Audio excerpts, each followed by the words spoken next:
Ambassador Rene, members of Cabinet,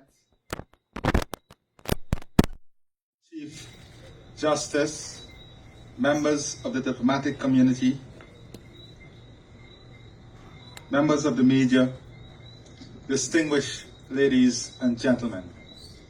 It gives me great honor and privilege to be able to share some thoughts on this very significant day. But perhaps before I even get into sharing some thoughts, I want to share some insight into what Ambassador Rene would have said. A few days ago, I said the world is in what I term a reset mode.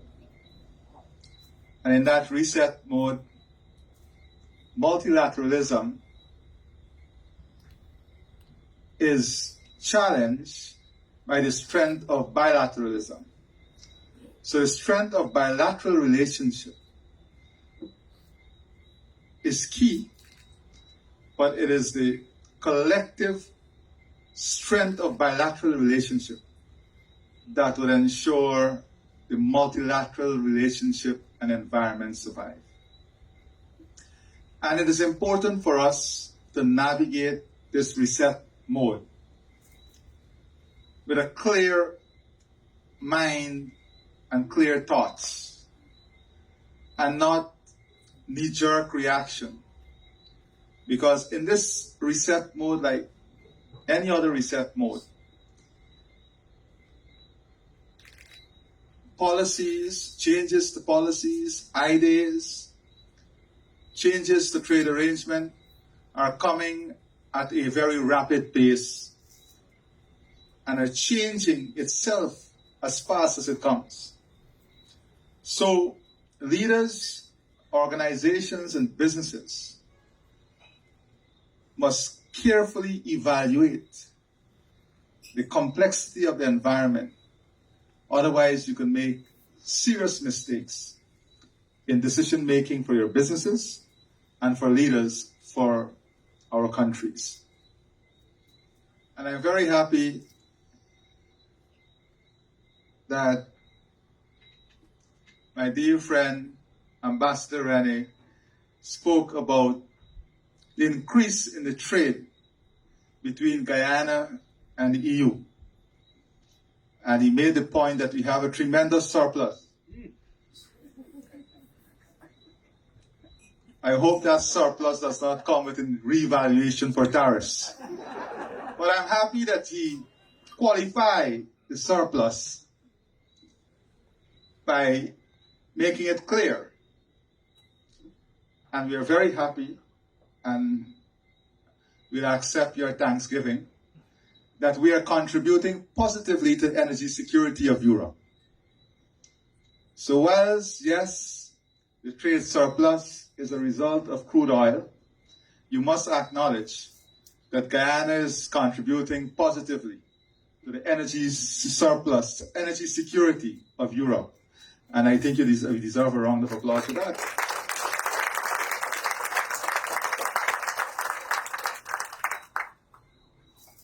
But what are we doing with the revenues from energy? And this is key. Because what Ambassador Rene would not have told you is that we have been working on a very elaborate trade program to build our capacity here in Guyana to access a more diversified market in Europe. Fresh fruits and vegetables, and coconut water from Pomeroon. And we are very confident that with the type of infrastructure investment that we are putting in place for the agricultural expansion, especially in products like coconut water, and then the byproducts, that this also would be an important area for the trade expansion. But for us to realize this, it is important that we build the ecosystem with the phytosanitary requirements and all the other international certification. And we have been working with the European Union in ensuring that as we build out this capacity, we are building it within the ecosystem that will support the smooth export of these commodities. I would also like to say that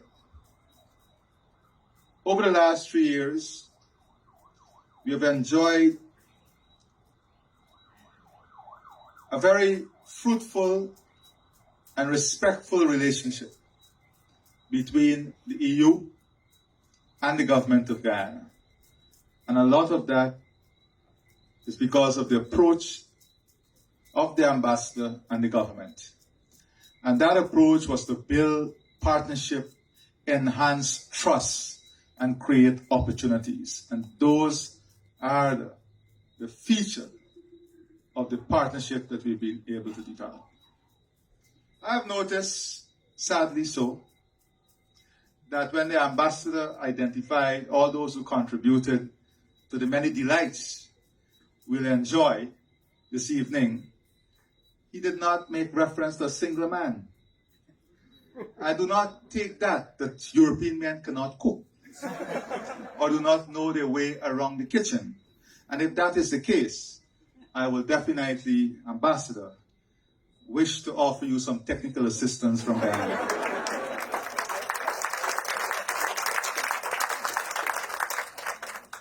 So I am honored to join you this evening alongside a distinguished ambassador, and of course, his beautiful wife, and the European Union family here in Guyana, as we gather to commemorate Europe Day, a celebration of the enduring peace, unity, and cooperation that defines the European continent. First, I wish to convey Guyana's sincere appreciation for the European Union's unwavering support to our border controversy with Venezuela.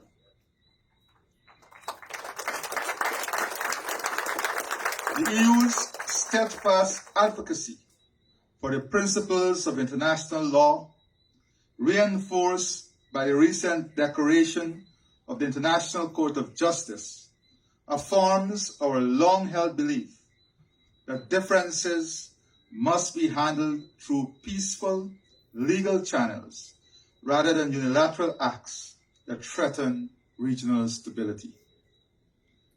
This principled commitment to peaceful resolution reflects the very principles we commemorate today.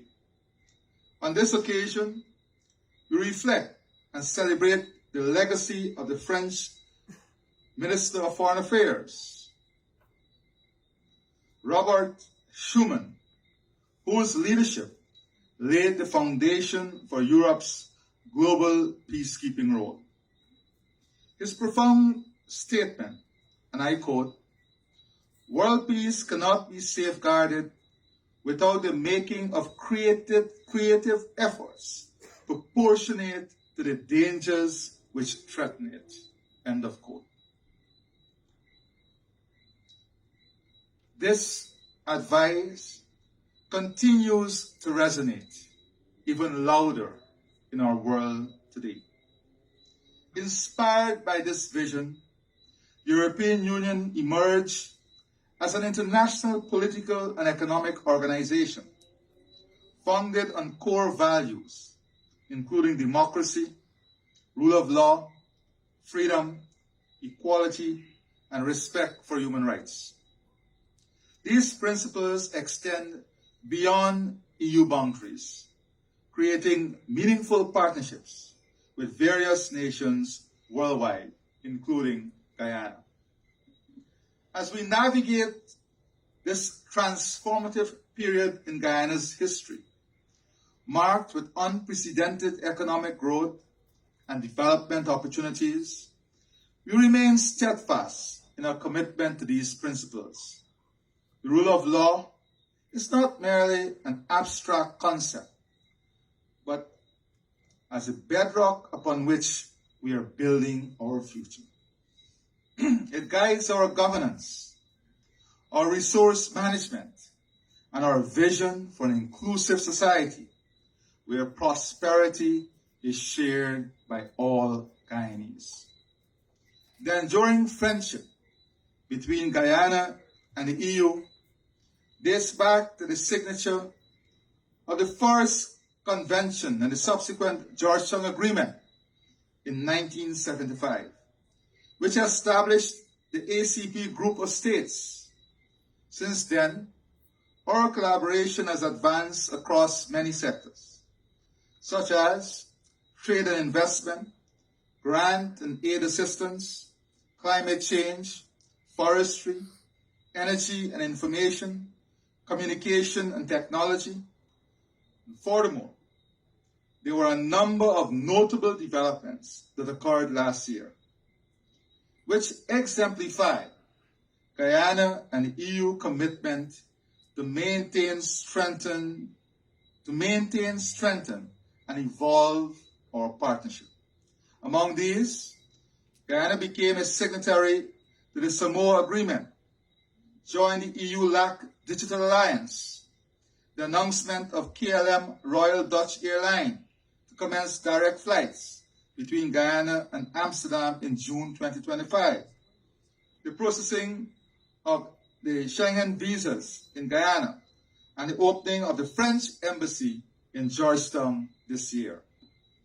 Over the course of 53 years, our cooperation has undergone remarkable changes, from the EU's early role as a development agency that made important contributions to Guyana's infrastructure, to our current engagement through the Global Gateway Initiative. We've evolved into true partners, confronting common challenges.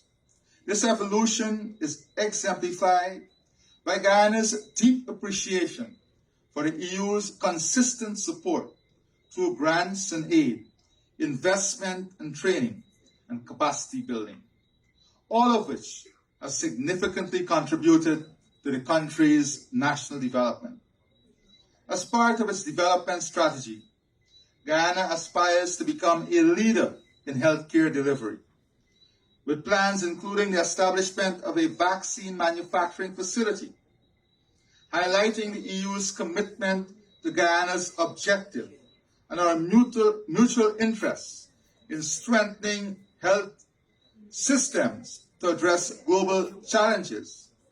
Guyana recently signed with the EU an agreement that would allow us to achieve this objective. Each year, mention must be made to the fact that the EU has been and continues to be one of Guyana's largest trading partners, which is facilitated through the CARI Forum. The EU Economic Partnership Agreement. In 2024, the EU imports from Guyana were valued at US $9.7 billion. More importantly, since the discovery of oil, there is an increasing demand for Guyana's crude, with that being the top export to the EU. In the year 2024, 66% of Guyana's crude were exported to Europe. On climate change, Guyana commends the EU's leadership. The EU has consistently led the global fight against climate change through financial support to developing countries. In partnership with Guyana, this commitment has materialized through our Forest Partnership MOU and the Voluntary Partnership Agreement aimed at promoting sustainable forest management and combating illegal logging. Like the EU's ambitious target to reduce greenhouse gas emissions by 55% below 1990 levels by 2030 and achieve carbon neutrality by 2050, Guyana is a net carbon sink.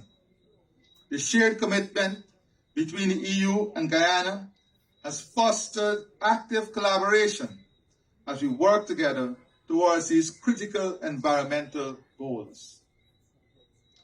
Excellency, you have certainly fulfilled the bold promises you made 3 years ago.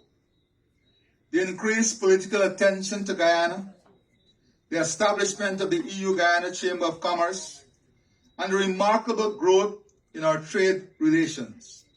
These are all testament to our dedication and vision for our partnership. The partnership between Guyana and the European Union remains strong and enduring, built on shared values, mutual respect, and a history of constructive cooperation. However, in a global order increasingly threatened by economic protectionism, unilateralism, it is imperative that both sides engage in meaningful dialogue aimed at recalibrating their relations to better address current and emerging challenges. Such engagement will help ensure that this vital partnership remains responsive and mutually beneficial in the face of shifting global dynamics. The present situation demands that we deepen economic cooperation between Guyana and the EU. This year marks an important moment in Guyana's democratic journey as we prepare for national elections. The European Union has been a steadfast defender of democracy. Guyana deeply values the EU's principled support for democratic governance, transparency, and the rule of law. We look forward to welcoming an EU election observation mission to our upcoming elections and to continuing our collaboration in upholding democratic standards that serve the interests of all Guyanese. As I conclude, ladies and gentlemen, please join me in raising a toast to the European Union, to our enduring partnership, and to the values that bind us together. May our friendship continue to flourish for generations to come. I thank you and God bless all of you.